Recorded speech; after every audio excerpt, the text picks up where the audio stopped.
Les Français ont peur, ont peur. 90% d'entre eux du jamais vu et le cafouillage et le manque de transparence renforcent cette angoisse.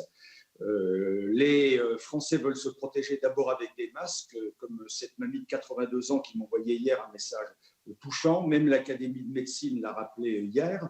Nous avons demandé en vain des calendriers de livraison, mais surtout des bons de commande que nous n'avons pas. Des ponts aériens, monsieur le directeur, ce n'est pas quelques avions par semaine. Croyez-vous normal que dans la région Grand Est, ce soit le président Rotner, dont l'engagement a été admirable, qui ait dû faire des achats de 2 millions de masques pour les rétrocéder aux établissements de santé, alors que ce n'est pas sa compétence, mais la vôtre. Hervé Morin, Xavier Bertrand, Carole Delga, tous se sont débrouillés de la même façon. Comment expliquez-vous ces défaillances, sans parler des 10 000 respirateurs commandés qu'on dit inutilisables?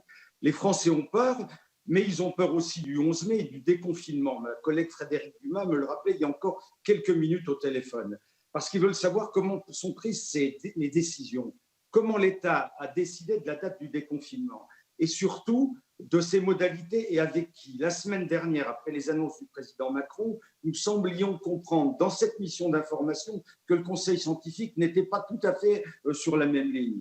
Depuis l'ensemble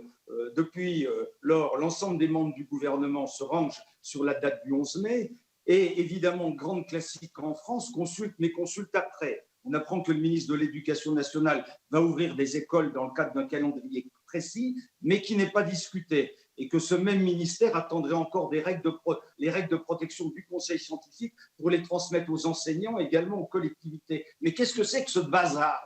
Qu'est-ce que c'est que ce bazar? Pouvez-vous nous dire comment sont prises ces décisions, qui décide des règles de déconfinement, avec qui, puisque visiblement les principaux intéressés n'ont pas droit au chapitre?